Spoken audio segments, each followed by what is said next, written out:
Welcome back to Pulse. So a couple days back, I did a short video on 25 delta skew and how it can somewhat be your compass in the chaos. So I want to point out a case study here that happened about 10 days ago. If you look at the chart here, we have skew in purple and price in green. Now price has remained flat for about 2 sessions and skew dropped from 20 to 15. So I thought this was a good position or a good setup to maybe short oil here. So I short oil right about here. Okay. Now, unfortunately, price pulls away. Now, if you're only looking at price here, price ripped up from 80, so it was 80 when I shorted it. The following week, price ripped up to 92.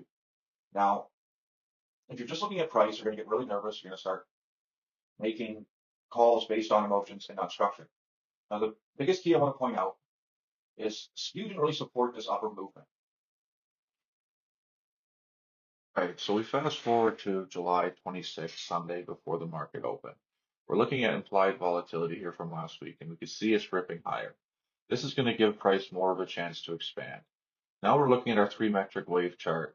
We see price ripping higher, while skew in purple is diverging and going the other way. So we've got obvious divergence here. Now gamma is falling hard, so dealer pressure or dealer hedging is loosening. This will give less of a compressed pin action and more of an expansion setup. All right, so we fast forward to the open at 6 p.m. on July 26th. I want you to look at that. Just look at it. Price gets rocked in the open, almost falls 7%. We look at the 3-metric chart here. Price retracts back to skew. And skew is still falling, and IV is falling with price as well. But the point I want to make out here, and I made a post around 1 p.m. on X, when you get a situation where you've got 25 delta skew and price divergent, you've got IV rising, and you've got gamma dropping, you got to set up for some real action there. And I'm not going to call direction or say oil's going to get crushed or teach you how to trade or what to trade, but these are some things to look out. And like I said before, you could really trust your instruments here instead of just focusing on price.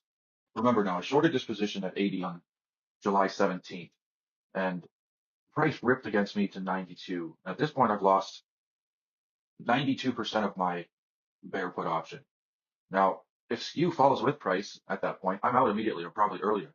But the point I'm trying to make here is when you follow derivative structure and you're seeing that skew is not just endorsing this price move here, it gives you a little bit of comfort in the chaos. Another point is that my position size was not over leveraged. And when you do that and you trust your systems and you give it some real time to see if price is being endorsed by skew or not, you can make better decisions. You could, sit with positions longer, give it more time to breathe, and hopefully not shut it down early, grab the next one. And next thing you know, you've made 50 trades and you're down 40% or 50%, whatever it may be. So anyways, have a good night. Appreciate your time and I look forward to hearing from you soon. Thank you.